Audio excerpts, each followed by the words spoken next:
हरे कृष्णा। तो जैसा कि आप लोगों को पता है, श्रीमती कुंती महारानी पांडवों की माता, जब भगवान कृष्ण अभी द्वारका के लिए प्रस्थान कर रहे हैं, है ना, ऑलरेडी महाभारत का युद्ध हो गया है और भगवान श्री कृष्ण ने परीक्षित महाराज जो कि उत्तरा के गर्भ में थे, उनकी रक्षा भी कर ली। किससे? अश्वत्थामा के छोड़े हुए ब्रह्मास्त्र से। तो जब वो इस प्रकार अपने परम भक्त पांडवों तथा उनकी माता, उनके कुल की रक्षा करके अभी द्वारका के लिए जब प्रस्थान कर रहे थे, तभी एकदम से ही कुंती महारानी, उनके इमोशंस जो है वो और भी इंटेंसिफाई हो गए और ज़्यादा बढ़ गए कि अभी भगवान जा रहे हैं, इतने दिनों से हमारे साथ में थे और अभी हमारा क्या होगा, अभी इतने दिनों से हमारे साथ में थे और हर टाइम पे छोटे से छोटी चीज़ों में भी हम लोगों की रक्षा उन्होंने की। भगवान पर्सनली अपने भक्तों की सेवा के लिए हमेशा, पांडवों के लिए हमेशा रेडी रहते थे, हमेशा। तो जब कुंती महारानी ने देखा कि अभी भगवान चले जा रहे हैं यहाँ से और अब पता नहीं वापस कब आएंगे, तो उनके इमोशंस जो हैं वो बहुत बढ़ गए और एकदम से ही आके वो इस प्रकार प्रार्थना करने लगती हैं। तो यहाँ पर देखने वाली बात यह है कि भगवान पर्सनली अपने भक्तों की रक्षा करते हैं। हाँ, कुछ लोग बोल सकते हैं कि भगवान को पर्सनली आने की क्या ज़रूरत है, भगवान तो केवल अपने किसी पार्षद को भेज दें, किसी अन्य अवतार में आ जाएं, या भगवान के तो एक जगह रह के भी वो किसी की भी रक्षा कर सकते हैं। भगवान की केवल सोचने मात्र से भी किसी के सारे विघ्न समाप्त हो सकते हैं। तो भगवान पर्सनली क्यों आएंगे? कोई बोल सकता है नहीं नहीं, भगवान पर्सनली नहीं आते। तो अभी हम लोग आगे देखेंगे एक बहुत ही अच्छा श्लोक जो है श्रीमद् भागवत पुराण में आया, किस प्रकार भगवान कृष्ण स्वयं पर्सनली पांडवों की सेवा में लगे रहते थे। और हम समझेंगे कि किस प्रकार पांडव जो हैं इतने क्वालिफाइड थे कि भगवान पर्सनली उनकी सेवा में लग जाते थे। किस प्रकार सेवा में लगते थे, एक बहुत ही शानदार श्लोक आगे के चैप्टर्स में आएगा। उसमें बताया है, सारथ्य पार्षद सेवन सख्य दोत्य वीरासनानुगमन स्तनवन प्रणामम स्निग्धेषु पांडेषु जगत प्रणतिम च विष्णु भक्तिम करोति नृपति चरणारविंदे। किस प्रकार सेवा करते थे भगवान? सारथ्य, प्रभुपाद जी बहुत अच्छे से इसको ट्रांसलेट करते हैं, हर एक शब्द का बहुत ही डिटेल में मीनिंग लिखते हैं। बोलते हैं सारथ्य मतलब भगवान पांडवों के, अर्जुन के स्पेशली क्या बन गए? सारथी बन गए। सारथ्य, सारथी जो है वो कोई बहुत ही अच्छी पोजीशन नहीं होती, समझ रहे हैं? बहुत सी बार इनफैक्ट ऐसा बताया जाता है कि सारथी को, क्योंकि युद्ध में इतना शोरगुल होता है कि उसको सुनाई भी नहीं दे, अगर जो योद्धा है उसकी बात भी सुनाई नहीं देगा, तो बहुत सी बार उसको पैर से टच करके, निशाना करके पैर से उसको वापस बोला जाता है कि अरे इधर देख, मैं क्या कहना चाह रहा हूँ, किधर लेना है। तो सारथी जो है वो बहुत ही तुच्छ पोजीशन है, लेकिन भगवान पर्सनली अर्जुन की सेवा में सारथी बनने के लिए भी रेडी हो गए।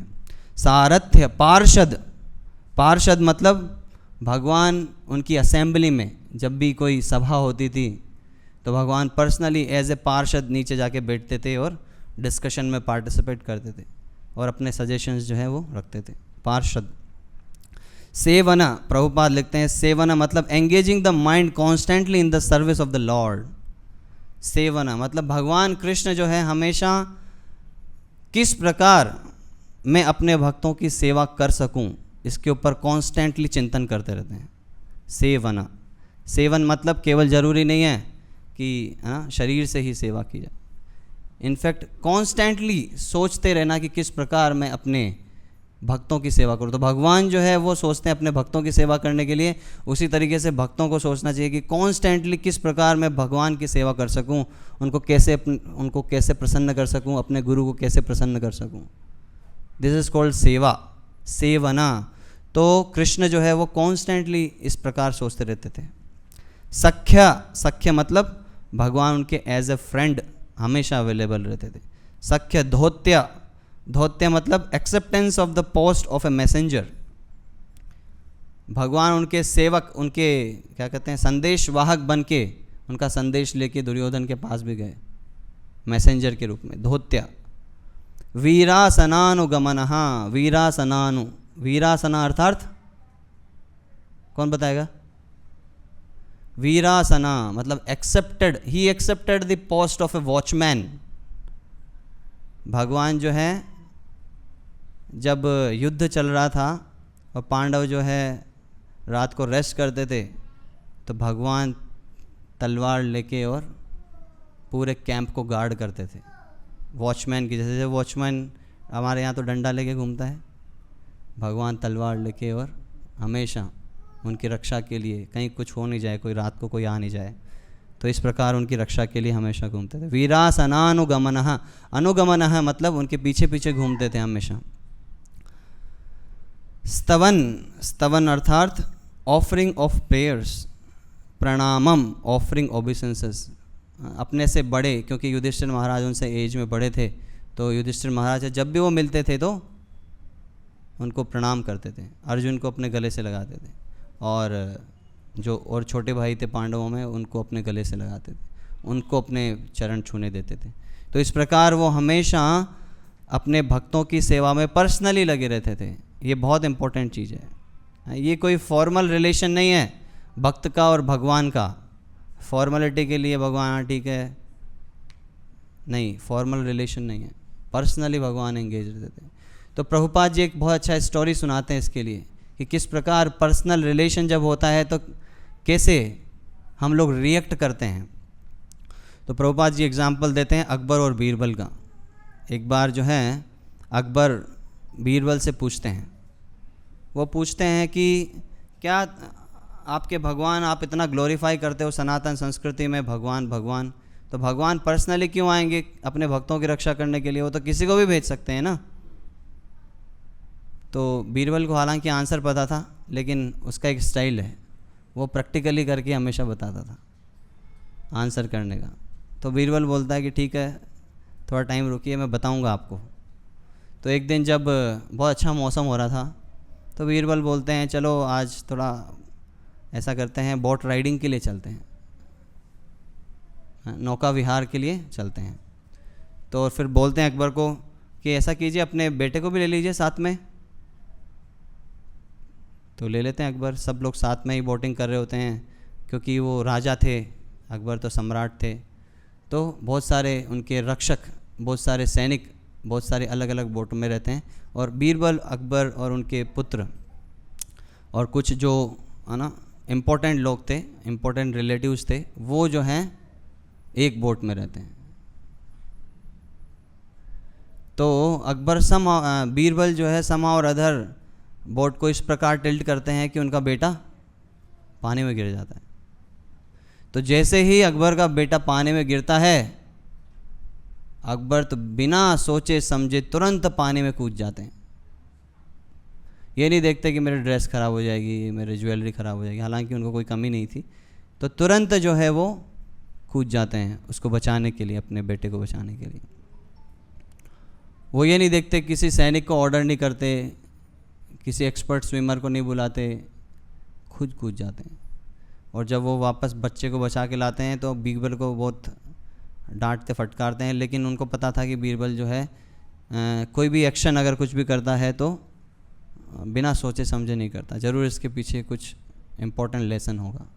तो फिर बीरबल बताता है कि देखो, जिस प्रकार जब पर्सनल रिलेशन अगर किसी का किसी के साथ होता है तो वो परवाह नहीं करता अपने कपड़ों की, परवाह नहीं करता अपने पोस्ट की, अपने पोजीशन की, तुरंत उसकी सेवा के लिए तत्पर रहता है। तो उसी तरीके से भगवान जो हैं अपने भक्तों की सेवा के लिए, क्योंकि उनका पर्सनल रिलेशन है, इंटीमेसी है हर एक किसी भक्त के साथ। वो अलग बात है कि जीव जो है उस इंटीमेट रिलेशनशिप को भूल के इस भौतिक जगत में आ गया है। वो भूल गया है कि भगवान हमसे कितना प्रेम करते हैं, और दूसरी चीज़ों को प्रेम करने में वो यहाँ पे लगा हुआ है। तो जब हम लोगों को ये ज्ञात हो जाएगा कि भगवान हमसे कितना प्रेम करते हैं, हमको कितना चाहते हैं, है ना, हमारे लिए क्या करने के लिए रेडी हैं, तो ऑटोमेटिकली हम लोगों का भक्ति में मन लगने लग जाएगा, है ना। जैसे हम लोगों को लगता है कि हमको किस प्रकार फील होता है, हमारे परिवारजन को कुछ भी हो जाए तो हम तुरंत रेडी रहते हैं। तो एक्चुअली में ये परिवार और जो है ना पुत्र और पत्नी, ये तो सिर्फ इसी भौतिक जगत में टेम्पररी रिलेशन है, लेकिन भगवान कॉन्स्टेंटली हम लोगों के साथ में रहते हैं, कॉन्स्टेंटली हमको गाइड करने का प्रयास करते हैं, लेकिन हम लोग मूर्खतावश उस गाइडेंस को हमेशा नेग्लेक्ट करते रहते हैं। इसमें बताया भी है अंतर बहिरवस्थितम, अंतर बहिरवस्थितम मतलब अंदर भी है वो। अंदर कैसे हैं, प्रभुपाद जी तात्पर्य में बताते हैं, सर्वस्य चाहम हृदय सन्निविष्टो मत्ता स्मृतिर्ज्ञानम अपोहनम च। सर्वस्य चाहम हृदय सन्निविष्टो, भगवान कृष्ण कहते हैं अर्जुन से, सर्वस्य चाहम, मैं सभी के हृदय में विद्यमान हूँ, मत्तः स्मृतिर्ज्ञानम अपोहनम च, और मेरे से ही स्मृति अर्थात रिमेम्बरेंस, याद करना, ज्ञानम नॉलेज, और स्मृति ज्ञानम अपोहनम और भूलना, ये तीनों चीज़ें जो है मेरे से ही आती हैं। तो भगवान कॉन्स्टेंटली हमको याद दिलाना चाहते हैं कि वो हमसे कितना प्रेम करते हैं और हम लोगों का भला किस में है। नते विदु स्वार्थ गतिम है विष्णु, एक्चुअली जीव का सबसे बड़ा स्वार्थ क्या है, विष्णु को पाना, भगवान विष्णु की सेवा में लगना। लेकिन दुर्भाग्यवश हम लोग इस भौतिक जगत में जब आते हैं तो अलक्षयम सर्वभूतानाम, अलक्षयम, क्योंकि हम लोग भगवान को देख नहीं पाते हैं, भगवान का इन्वॉल्वमेंट हमारे जीवन में देख नहीं पाते हैं, भगवान किस प्रकार हर जगह विद्यमान है ये हम लोग देख नहीं पाते हैं, किस प्रकार वो हमारी हर सिचुएशन में हेल्प करना चाहते हैं ये हम नहीं देख पाते। ये कुंती महारानी कह रही है अलक्षयम। इस वजह से फिर हम लोग हमेशा उनकी दी हुई गाइडेंस को हम लोग उपद्रष्टा अनुमंता चाह, भगवान सिर्फ एक ही कार्य करते हैं हृदय में बैठ के, सॉरी दो कार्य, उपद्रष्टा और अनुमंता। उपद्रष्टा मतलब देखते हैं वो ये जीव क्या सोचता है, क्या विचार करता है, क्या एक्शन करता है, और अनुमंता, और वो गाइडेंस देते हैं, वो गाइड करते हैं हमको, आज संडे है सोलफुल संडे क्लास में चले जाओ, लेकिन हम लोग कभी कभी अवॉइड कर देते हैं, कभी कभी हम उनकी गाइडेंस मान लेते हैं और कभी कभी छोड़ा रहे, आज तो काम है, बहुत इंपॉर्टेंट काम है, मीटिंग में जाना है, उससे मिलना है, ये करना है, वो करना है, नहीं, अवॉइड कर देते हैं हम लोग। रोज़ सुबह भगवान गाइड करते हैं हम लोगों को, सुबह जल्दी उठ जाओ, रेडी होके जप करना है, लेकिन कभी कभी हम लोग उसको अवॉइड कर देते हैं। जब 5 मिनट और सो जाता हूँ, 5 मिनट के चक्कर में आधा घंटा चले जाता है कि नहीं। तो इस प्रकार भगवान रोज़ गाइड करते हैं हमको, लेकिन हम कभी एक्सेप्ट कर लेते हैं और कभी नेग्लेक्ट कर देते हैं। जैसे आज भी इस क्लास में भी आपको गाइड करेंगे कि भक्ति कितनी इम्पोर्टेंट है, लेकिन हम लोग क्या होल हार्टेडली भक्ति को एक्सेप्ट कर पाएंगे? नहीं कर पाते। क्यों नहीं कर पाते? क्योंकि हम लोग जो हैं इतने सरेंडर्ड नहीं हैं, अभी इतने ईजीली भक्ति को एक्सेप्ट नहीं कर पाते। हम लोगों को लगता है कि दूसरी चीज़ें जो हैं वो बहुत इम्पोर्टेंट है। तो यहाँ पर देखिए आप, कुंती महारानी जो है वो ये नहीं सोच रही हैं कि ये तो मेरा भतीजा है, मेरे से उम्र में छोटा है। वो देख पा रही हैं, उनको तत्व का ज्ञान है, वो देख पा रहे हैं कि ये पुरुषम तो आद्यम, ये ओरिजिनल पुरुष है, ये ऑर्डिनरी पुरुष नहीं है, इसीलिए नमस्कार कर रही हैं। तो ये बहुत इंपॉर्टेंट चीज़ है। देखिए, इससे हम लोग ये समझ सकते हैं कि जब हम भक्ति में आते हैं तो बहुत सारी चीज़ों में हम लोग फैमिलियर हो जाते हैं।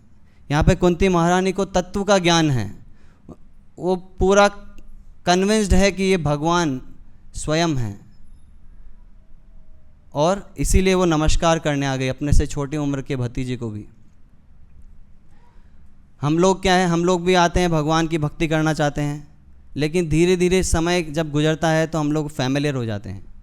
यहाँ पे कुंती महारानी फैमिलियर नहीं हुई, बचपन से ही देखती आई है कृष्ण को, लेकिन उनको क्लियरिटी है हमेशा से ही कि ये आद्यम पुराण पुरुषम नव यौवनम, ही इज़ पुराण पुरुष, ये सबसे पुराने पुरुष हैं, ओल्डेस्ट है, सभी का आदि हैं। और यही सारी चीज़ें जो हैं भगवान दूसरे ब्रह्मा, शिव जी और अर्जुन, ये सब लोग जो हैं अलग अलग शास्त्रों में ये कंफर्म करते हैं। हम लोग समझेंगे, इसके हर एक वर्ड को समझेंगे अभी, नमस्ते पुरुषम तो आद्यम। तो हम लोग जो है बहुत सी बार देखिए, जो युद्ध के मैदान में भी थे, जो भगवान कृष्ण को बहुत सारे लोगों ने देखा होगा, भगवान कृष्ण जब पर्सनली अवेलेबल थे, लेकिन सब लोगों ने कुंती महारानी के और अर्जुन के कंक्लूजन पर वो नहीं पहुँचे।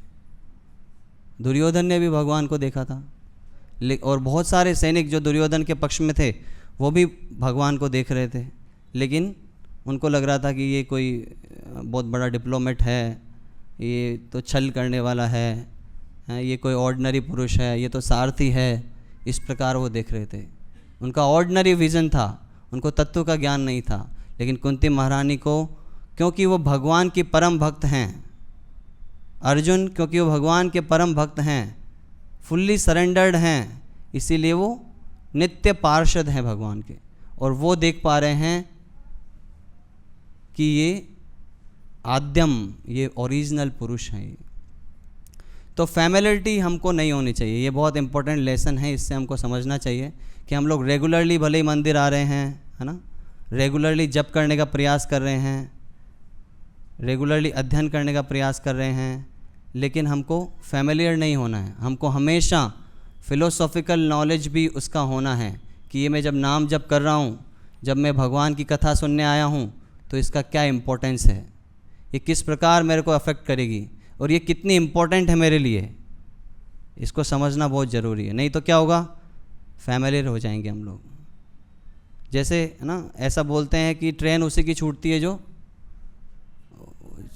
रेलवे स्टेशन के सबसे पास में रहता है। उसको लगता है कि हाँ आएगी तब पता चल जाएगा मेरे को, अभी चल जाऊंगा तुरंत, और छूट जाती है ट्रेन उसकी।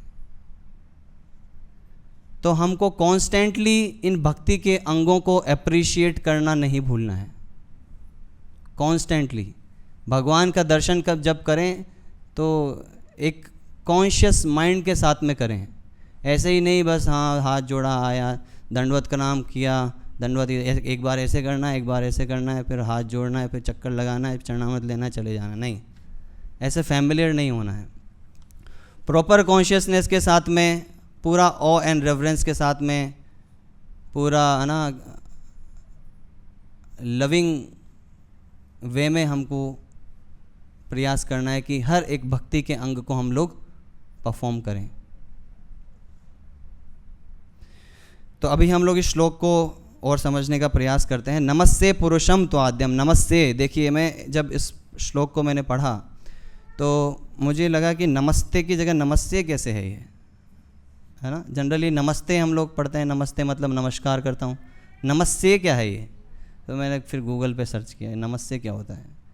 तो नमस्ते अर्थात जो है, नमस्ते जो है वो रेस्पेक्टफुल वे है किसी को एड्रेस करने का, लेकिन नमस्ते जो है वो पर्सनली इन्वॉल्वमेंट को दर्शाता है। जैसे और भी प्रेयर्स आएंगी उसमें नमस्ते आता है, नमस्ते नरसिंहाय प्रहलाद दाहिने। तो ऐसा नहीं बोल रहा हूँ कि मैं प्रहलाद महाराज जो है वो कम सरेंडर्ड है, कुंती महारानी ज़्यादा सरेंडर्ड है, नहीं, हम ये कंक्लूजन पे नहीं आ रहे।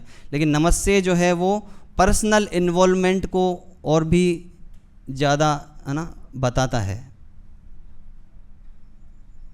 जैसे बहुत सारे लोग बोलते हैं भगवान जो है महान है, लेकिन जो नमस्ते का मीनिंग है वो क्या है, भगवान महान है और मैं उनके चरणों में अपना सर झुकाता हूँ। ये पर्सनल इन्वॉल्वमेंट है, इसमें कॉन्शियस सरेंडरेंस का भाव नमस्ते में ज़्यादा आता है, नमस्ते से। पुरुषम मतलब ओरिजिनल पुरुष, जो हम लोगों ने ऑलरेडी समझ लिया। कि भगवान कृष्ण जो है ओरिजिनल पुरुष है और हम लोग सब क्या हैं, नकली। हाँ, we are made in the image of God. Actually में भगवान जो है वो ओरिजिनल है और हम लोग बाद में बने हैं। हम भी अपने बच्चों को प्रेम करते हैं, क्यों? क्योंकि एक्चुअली भगवान अपने बच्चों को प्रेम करते हैं, हम सबको प्रेम करते हैं। तो हम पहले नहीं बने, पहले भगवान बने थे और उनके अनुसार हम लोग बने हैं।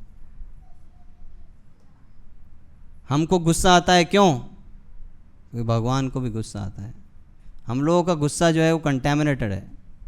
हम लोगों का सेंस ग्रेटिफिकेशन जब पूरा नहीं होता तो हम लोगों को गुस्सा आता है। ये भगवान को गुस्सा आता है जब उनके भक्तों को कुछ होता है ना। तो हम लोगों का जो भी है इस भौतिक जगत में वो क्या है, परवर्टेड रिफ्लेक्शन है, प्रभुपाद बोलते हैं।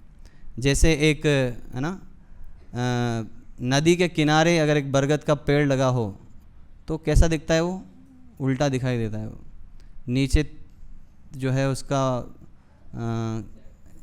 टहनियाँ दिखाई देती है और ऊपर जो है उसका जड़ दिखाई देता है। तो उसी तरीके से भौतिक जगत में हम लोगों के सारे गुण जो है वो परवर्टेड हैं।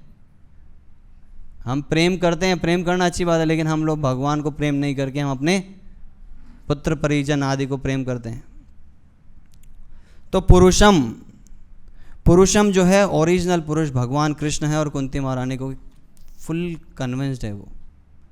तो ये पुरुषम से याद आता है, एक बार जो है वृंदावन में मीराबाई जाती है। मीराबाई जो है भगवान की बहुत ही अनन्य भक्त हैं। तो जब जीव गोस्वामी वृंदावन में थे तो जीव गोस्वामी से मिलने के लिए मीराबाई एक बार वृंदावन जाती है। और उस वक्त और गोस्वामी जो हैं सभी भगवान के नित्य पार्षद हैं, सभी भगवान के धाम चले गए थे लीला समाप्त करके। तो वो जीव गोस्वामी से मिलने जाती है। तो जीव गोस्वामी का एक बोल सकते हैं असिस्टेंट या उनके साथ में जो भक्त थे वो जाके जीव गोस्वामी से बोलते हैं कि मीराबाई जो है आपसे मिलने आई है, या एक महिला जो है आपसे मिलने आई है। शायद जीव गोस्वामी जानते नहीं होंगे कौन है मीराबाई। तो एक महिला मिलने आई है। तो जीव गोस्वामी जो हैं उस मैसेंजर को कह के बोलते हैं कि मैं किसी भी महिला से मैं मिलता नहीं हूँ। तो जब वो मैसेंजर जाके बोलते हैं मीराबाई को कि जीव गोस्वामी जो है वो किसी भी महिला से मिलते नहीं हैं, तो मीराबाई बोलती है कि वृंदावन में मैं तो इस पूरी सृष्टि में मुझे लगता है कि केवल एक ही पुरुष हैं, ये दूसरा पुरुष कौन आ गया है वृंदावन में। तो जब इस प्रकार का मैसेज जीव गोस्वामी को मिलता है कि उस महिला ने इस प्रकार बोला है कि दूसरा पुरुष कौन आ गया है वृंदावन में, तो फिर जीव गोस्वामी को समझ में आ जाता है कि ये कोई ऑर्डिनरी महिला नहीं है, तो भगवान की बहुत ही सरेंडर डिवोटी है। और इस प्रकार की अगर किसी की कॉन्शियसनेस है तो उससे मिलने में किसी भी प्रकार का कोई हर्ज नहीं है। तो पुरुषम ये बहुत इम्पोर्टेंट है। पुरुषम प्रभुपाद जी देखेंगे आप, प्रभुपाद की पुस्तकों में, प्रभुपाद के लेक्चर्स में, कन्वर्सेशंस में प्रभुपाद बहुत ही इस चीज़ को एम्फेसाइज करते हैं कि भगवान एक पुरुष हैं, है ना। बहुत सारे लोग जो हैं, बहुत सारे फिलोसॉफी अलग अलग प्रोपोगेट करते हैं कि मनुष्य जीवन का लक्ष्य किसी ज्योति में मिलना है, ब्रह्म ज्योति में मिलना है, या फिर शून्य में मिलना है। लेकिन प्रभुपाद बहुत एम्फेसाइज करते हैं कि ये सब गलत फिलोसॉफिकल कंक्लूजन्स हैं। भगवान एक पूर्ण पुरुषोत्तम भगवान है, भगवान पूर्ण पुरुषोत्तम पुरुष हैं, बहुत पूर्ण पुरुषोत्तम हैं। और पर्सनली हम लोग उनके साथ में अपना रिलेशन रख सकते हैं।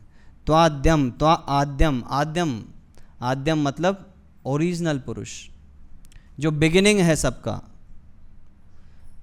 ब्रह्मा जी जो है अपने प्रेयर्स में बताते हैं, ईश्वरः परमः कृष्ण सच्चिदानंद विग्रहः, ईश्वरः त्वा आद्यम पुरुषम नमस्ते पुरुषम त्वाद्यम ईश्वरम। ये क्या है? आद्यम ईश्वरम, ओरिजिनल ईश्वर है। और सेम चीज़ जो है ब्रह्मा जी भी बोलते हैं, ईश्वर परमा कृष्ण।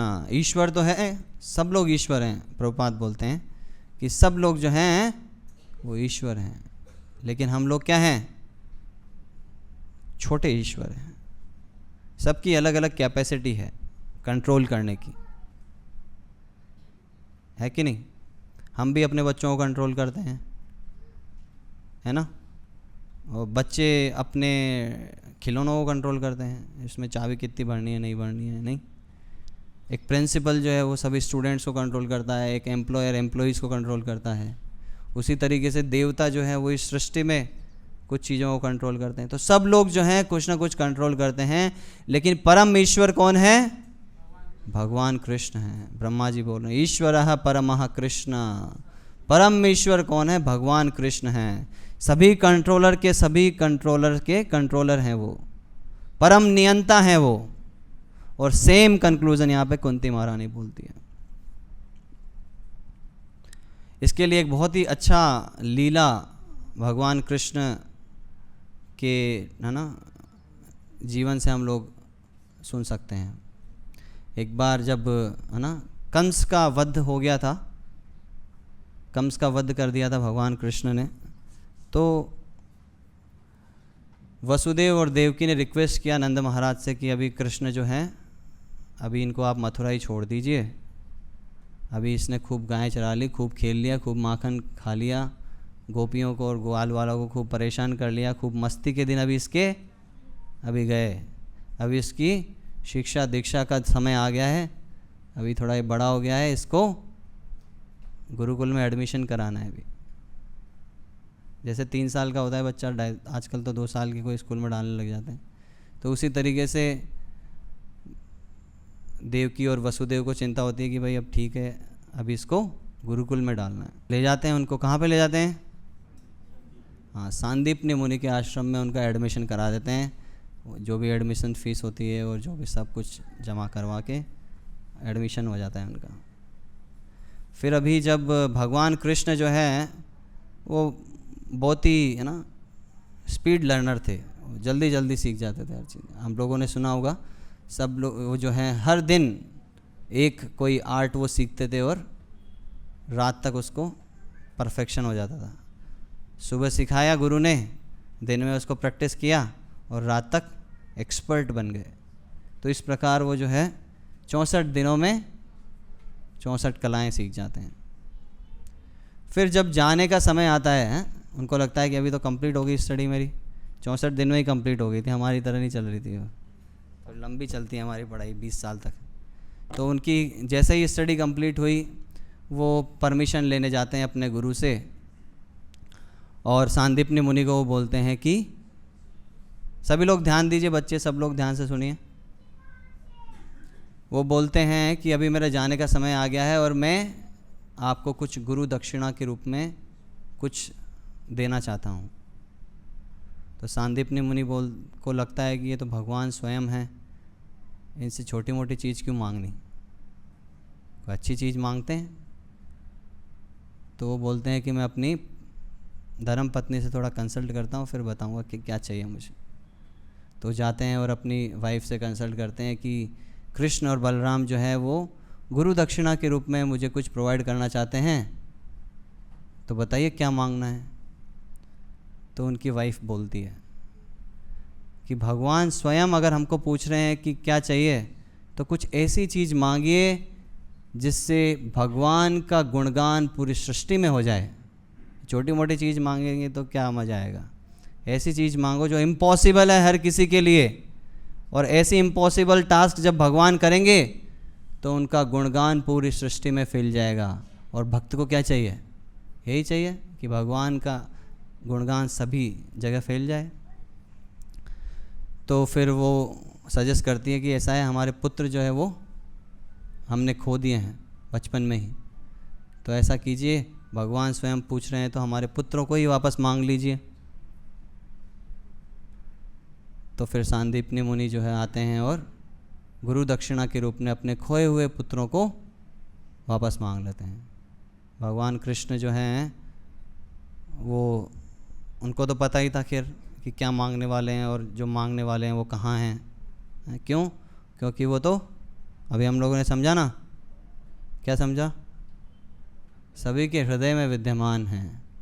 और ऐसा नहीं है आज से ही, जिस जिस योनि में हम लोग जाते हैं उस योनि में हमको गाइड करने के लिए हमारे हृदय में आके पहुंच जाते हैं। तो उनको पता है कि बच्चे के हृदय में भी थे वो, और सांदीपनि मुनि के भी में हैं, सब में हैं। तो वो भगवान तुरंत कहाँ जाते हैं? कृष्णा बुक पढ़ी है? किस किस ने पढ़ी है? तो भगवान कृष्ण जो हैं वो जाते हैं यमलोक, और यमलोक जाके गेट पे अपना शंख बजाते हैं।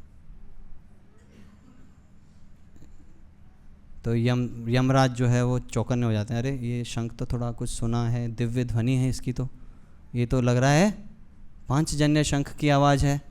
तुरंत दौड़े दौड़े आते हैं गेट पे, मेरे प्रभु क्या हो गया, मुझे ऑर्डर कर देते, मैं आ जाता तुरंत, आपको आने की यहाँ क्या ज़रूरत थी, मुझे एक आदेश देते मैं तुरंत आ जाता।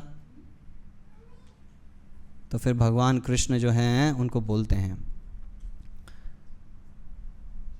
श्री भगवान उवाचा गुरुपुत्र मिहानीतं निज कर्म निबंधनम आनयस्व महाराजा मच्छासन पुरस्कृतः। श्री भगवान उवाचा, भगवान ने क्या कहा? गुरुपुत्रम मिहानीतम, मेरे गुरु के पुत्र जो हैं, इहानीतम, इहा मतलब यहाँ पर, आनीतम मतलब लाए गए हैं आपके द्वारा या फिर आपके असिस्टेंट्स के द्वारा, मेरे गुरु के पुत्र यहाँ लाए गए हैं। गुरुपुत्रन मिहानीतम क्यों लाए गए हैं? निज कर्म निबंधनम, क्योंकि उनके कुछ ऐसे कर्म आड़े आ गए कि आप उनको उठा के बचपन में ही यहाँ ले आए। निज कर्म निबंधनम, तो अपने कर्म के बंधन में आके वो यहाँ पर लाए गए हैं। आन यस्व महाराजा, ओ महाराज यमराज, आन यस्व, उनको यहाँ लेकर आओ। मच्छासन पुरस्कृत है, तो यमराज सोच रहे हैं कि अभी तो, अरे उनकी अभी तो दंड ही नहीं हुआ उनका, अभी तो उनको दंड देना बाकी है। तो मच्छासन पुरस्कृत है, भगवान कृष्ण कहते हैं मच्छासन मेरे आदेश से पुरस्कृत है, उनको जीवन दान दे दीजिए और तुरंत उनको यहाँ पर लेकर आइए। तो भगवान कृष्ण और बलराम जो है तुरंत उनको लेकर अपने सांदीपनि मुनि के आश्रम में जाते हैं वापस, और अपने गुरु को गुरु दक्षिणा के रूप में उनको सौंप देते हैं। तो हम लोग ये क्यों सुने? क्योंकि नमस्यम पुरुषम त्वाद्यम ईश्वरम परम, भगवान कृष्ण क्या है? परम ईश्वर हैं, वो कुछ भी कर सकते हैं। यमलोक जाके अपने भक्तों को वापस भी लेके आ सकते हैं, कुछ भी नहीं है जो उनके कंट्रोल के बाहर है। परम ईश्वर इसका मतलब है ये है, और किसी में ये पावर नहीं है कि यमलोक जाके और किसी को लेके आ जाएं और वापस से जिंदा करके और किसी को दे दें एज ए गिफ्ट नहीं, इसीलिए परम ईश्वर हैं। और क्या है? प्रकृते परम, प्रकृते परम, प्रकृते परम मतलब he is beyond the control of material nature. जो प्रकृति है उसके नियम जो हैं भगवान के ऊपर अप्लाई नहीं होते हैं। ये कुंती महारानी को पूरा पक्का पता है। प्रकृति है परम, जैसे हम लोग जो हैं इस भौतिक नेचर से, इन तीन गुणों से हमेशा अफेक्ट होते रहते हैं। सुबह सुबह हम लोग जब नहा के रेडी हो जाते हैं तो एकदम सब लोग एनर्जेटिक रहते हैं, सत्व गुण में रहते हैं। फिर जैसे ही दिन आता है तो हम लोग रजोगुण में आने लग जाते हैं, है ना। मेहनत करते हैं, प्रयास करते हैं, अपने इंद्रिय भोग का प्रयास करते हैं, इंद्रिय तृप्ति करने का प्रयास करते हैं, उस अपने डिज़ायर्स को पूरा करने के लिए पूरा प्रयास करते हैं। और फिर जैसे ही रात होने लगता है तो हम लोग तमोगुण में आ जाते हैं। लेकिन भगवान कृष्ण के साथ में ऐसा नहीं है। प्रकृति है परम, प्रकृति के नियमों के वो नियमों को भी वही कंट्रोल करते हैं, बनाया भी उन्होंने ही है। प्रकृति के नियमों को भी उन्होंने बनाया है, तो प्रकृति के नियम उनको कंट्रोल भी नहीं करते हैं। प्रकृति है परम, इसका मतलब ये हम लोग बहुत सारी लीलाओं से समझ सकते हैं। भगवान कृष्ण की कोई लीला बताइए, आप में से कोई बताइए, कौन बताएगा जिसमें भगवान कृष्ण ये बोल रहे हैं प्रकृति है परम।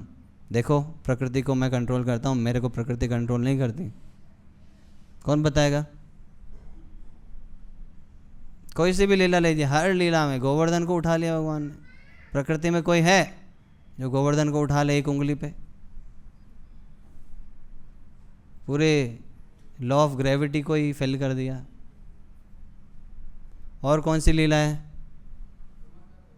हाँ हाँ, हर एक लीला में भगवान ऐसा करते हैं। भगवान ने पूतना के स्तनों का पान किया जिसके ऊपर जहर लगा था। हम लोग जहर का पान कर लेंगे तो हॉस्पिटलाइज करना पड़ेगा तुरंत। भगवान इतनी सी उम्र में ही जहर का पान करके भी मस्त आराम से, कोई दिक्कत नहीं। प्रकृति है परम, क्योंकि जहर का इफ़ेक्ट जो है भगवान के ऊपर नहीं हुआ। क्यों? क्योंकि उनकी बॉडी जो है वो क्या है? सच्चिदानंद विग्रह। वो ये कफ पित्त और वायु से बनी हुई बॉडी नहीं है, भौतिक चीज़ों से बनी हुई नहीं है। भूमि अपो नलो वायु खम मनो बुद्धि रेव जाए, उससे बनी हुई नहीं है। सच्चिदानंद, सत्य मतलब इटर्नल है वो बॉडी, चित्त मतलब फुल ऑफ नॉलेज, और सच्चिदा आनंद फुल ऑफ ब्लिस। प्रकृति के 3 ताप उनको परेशान नहीं करेंगे क्योंकि वो प्रकृति है परम है। और कौन सी लीला है? हाँ, कालिया दमन, यस। और दामोदर लीला है। दामोदर लीला में क्या किया भगवान ने? हाँ, 2 अम्ल, कौन से अर्जुन? यमला अर्जुन वृक्षों का उद्धार कर दिया। इतना सा छोटा सा बालक 2 इतने बड़े बड़े पेड़ों को उसने उखाड़ दिया, जो कि एक ऑर्डिनरी पुरुष से पॉसिबल नहीं है। तो प्रकृति है परम, अलक्षयम सर्वभूतानाम अंतर्बहिरवस्थितम। अंतर्बहिरवस्थितम वेरी इंपॉर्टेंट। इसमें प्रभुपाद जी बहुत ही अच्छे से एक्सप्लेन भी किए हैं इसको। अंतर्बहिरवस्थितम ऑलरेडी हम लोगों ने एक एक्सप्लेनेशन सुन लिया है, तो हम लोग सुनते भी हैं ना, रोज़ नरसिम्हा आरती गाते हैं तो उसमें भी आता है, इतो नरसिम्हा परतो नरसिम्हा यतो यतो यामी तथो नरसिम्हा, बाहिर नरसिम्हा हृदय नरसिम्हा। तो भगवान जो है हर जगह हैं। हिरण्यकश्यपु ने बोला, कहाँ है तुम्हारे भगवान? बोला, सर्वत्र विद्यमान है।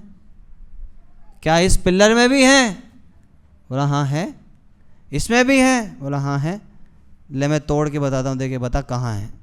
और जैसे ही तोड़ा उन्होंने, तुरंत नृसिंहदेव प्रकट हो गए। तव कर कमल वरी नखम अद्भुत श्रृंगम, और एकदम अद्भुत श्रृंगार के साथ में उत्पन्न हुए। कैसा श्रृंगार था उनका? अद्भुत है। नखम, तव कर कमल, एक हाथ में तो भगवान के कमल है। नखम अद्भुत श्रृंगाम दलिता हिरण्यकशिपु तनुभृंगाम। और इतने सुंदर, फिर भी इतने सुंदर हैं, नाखून इतने बड़े बड़े हैं, फिर भी उनको बोला है, इसीलिए बोला अद्भुत श्रृंगम।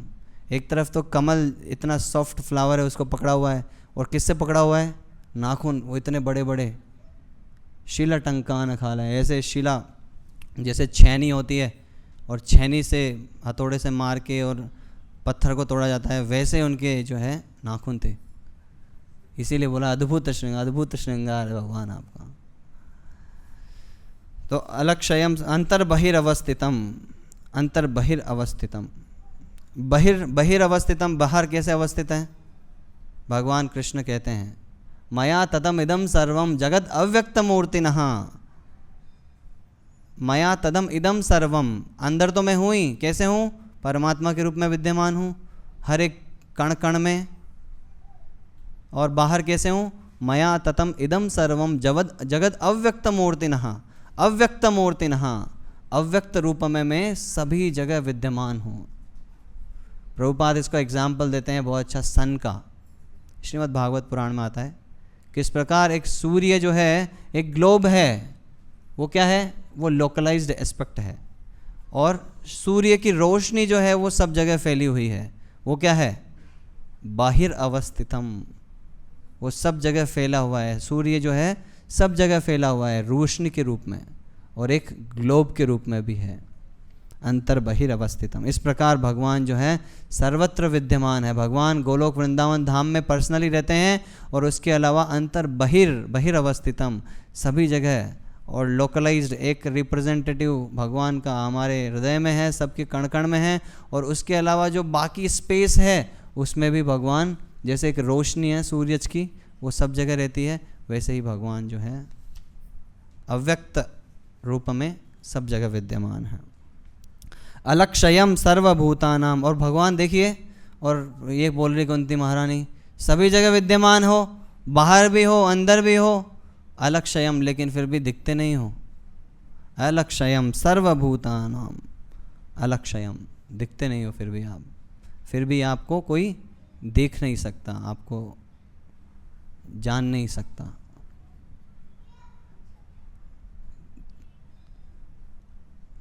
वैसा ही है जैसा कि ना सब लोगों ने देखा लेकिन सब लोग नहीं जानते हैं आपको। तो आगे नेक्स्ट श्लोक में जो है वो बोलेंगी कि ये जो आपको देख नहीं सकता, क्यों नहीं देख सकता? माया जवनिका छन्नम, अगला श्लोक जो आप लोग अगले संडे को सुनेंगे। माया जवनिका, माया की एक कवरिंग है जो जिसके होने की वजह से जो है आपको हर कोई रियलाइज़ नहीं कर पाता है। इसीलिए इस माया की कवरिंग को हटाइए मेरे प्रभु, ऐसे करके वो रिक्वेस्ट करेंगी। अलक्षयम सर्वभूतानाम, तो ये माया की कवरिंग कैसे हटेगी? भगवान सब जगह विद्यमान है लेकिन हमको भी नहीं रियलाइज़ हो रहे हैं, हमको भी कभी दर्शन नहीं होते हैं, कैसे होगी? जप करने से होगी, शरण करने से, श्रवण करने से, और श्रवण करने से, शरण लेने से और सुनने से। हाँ, बहुत इम्पोर्टेंट पॉइंट है। श्रवण करेंगे तब फिर क्या होगा? फिर शरण लेंगे हम लोग। सबसे इम्पोर्टेंट चीज़ है श्रवण करना सबसे पहले, ये भक्ति का सबसे प्रथम अंग है। श्रवणम कीर्तनम विष्णु स्मरणम। श्रवण, जब हम लोग रेगुलरली भागवत का संदेश सुनेंगे, देखिए प्रभुपाद जब अमेरिका जाते हैं तो वो एक सॉन्ग लिखते हैं, उस सॉन्ग में उनका कितना विश्वास है भागवत के संदेश में, वो एक्सप्रेस करते हैं। वो बोलते हैं कि रजस तमो गणो भावा, वो बोलते हैं कि ये जो पूरी यहाँ की जनता है अमेरिका की या फिर दूसरी जगह की, वो रजस तमो गणा, सभी रजोगुण और तमोगुण में लिप्त हैं। तो भगवान किस प्रकार मैं इन लोगों को कन्विंस करूं कि आपको भगवान की भक्ति करनी चाहिए। फिर वो आगे लाइन में लिखते हैं कि लेकिन मुझे भागवत के संदेश में पूर्ण विश्वास है। जब भागवत का संदेश ये लोग सुनेंगे तो ऑटोमेटिकली इनका हृदय परिवर्तन हो जाएगा, इस पे मोर को पूर्ण विश्वास है। इसीलिए माया जवनिका छन्नम, अगर ये माया का कवरिंग अगर हमको हटाना है, सच में भगवान का दर्शन पाना है, भगवान को रियलाइज़ करना है, तो क्या होगा? रेगुलर हमको श्रवण करना पड़ेगा। श्रवण अध्ययन, क्या क्या श्रवण और क्या क्या अध्ययन? हाँ, श्रवण करना है भागवत के संदेश को, और नाम जब जब कर रहे हैं उसको अटेंटिवली श्रवण करना है। जब श्रवण करेंगे, समझेंगे कि भगवान कितना हमसे प्रेम करते हैं, तो ऑटोमेटिकली हम लोगों के अंदर भी भगवान की सेवा करने का भाव जागेगा।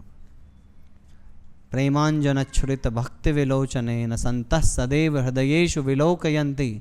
संतः सदैव हृदयेषु, संत जो भगवान के भक्त हैं वो क्या करते हैं? सदैव हृदयेषु विलोकयन्ति, हमेशा भगवान का दर्शन करते हैं अपने हृदय में।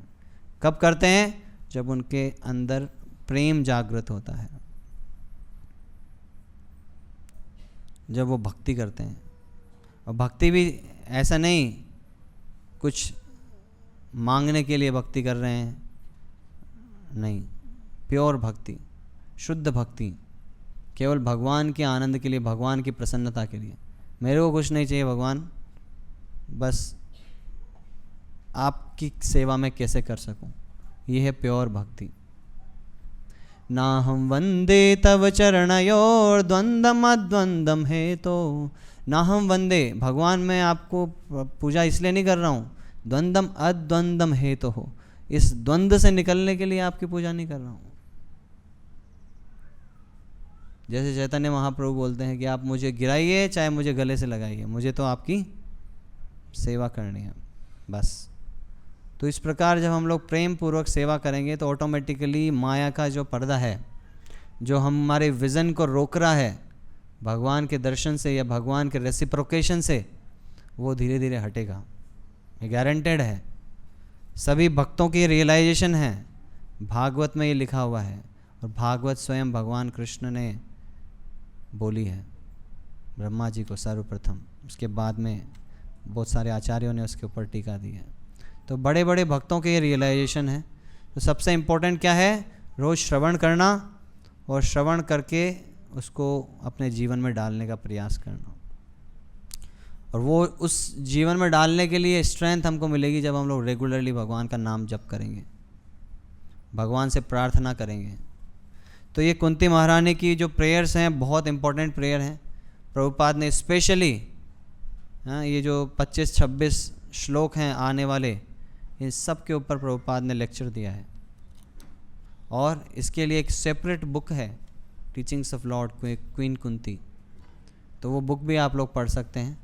इसमें तो तात्पर्य है, उसके अलावा उस पुस्तक में जो है प्रभुपाद के लेक्चर्स को भी हिंदी में लिखा हुआ है। इन्हीं श्लोकों की और डीपर अंडरस्टैंडिंग के लिए वो पुस्तक भी आप लोग पढ़ सकते हैं और इस प्रकार की प्रेयर्स को याद कर सकते हैं। जब भी भगवान के सामने जाएं तो ये प्रेयर्स को हम लोग बोल सकते हैं। हम लोग तो क्योंकि फैमिलियर हो जाते हैं तो भगवान के सामने हमारे अंदर से कोई प्रेयर ही नहीं निकलती है ना। हमको लगता है कि हाँ कोई दिक्कत नहीं है, हमारे पास तो है ना सब कुछ, कोई दिक्कत नहीं है, ऐसा हमको लगने लग जाता है। तो हम लोगों की प्रेयर थोड़े से शुरू में तो प्रेयर निकलती है, फिर उसके बाद धीरे धीरे प्रेयर नहीं। तो कम से कम हम इस प्रकार की प्रेयर्स को याद कर सकते हैं जो महान आचार्य हैं, महान भक्त हैं उनकी। और जब भी भगवान के सामने जाएं तो ये प्रेयर्स को हम लोग केवल भगवान के सामने उच्चारण कर सकते हैं। किसी का कोई प्रश्न है? किसी का कोई प्रश्न नहीं है? हरे कृष्णा। तो आज का सत्र हम लोग यहीं समाप्त करते हैं। ग्रंथराज श्रीमद् भागवतम की जय। विश्व गुरु श्रील प्रभुपाद की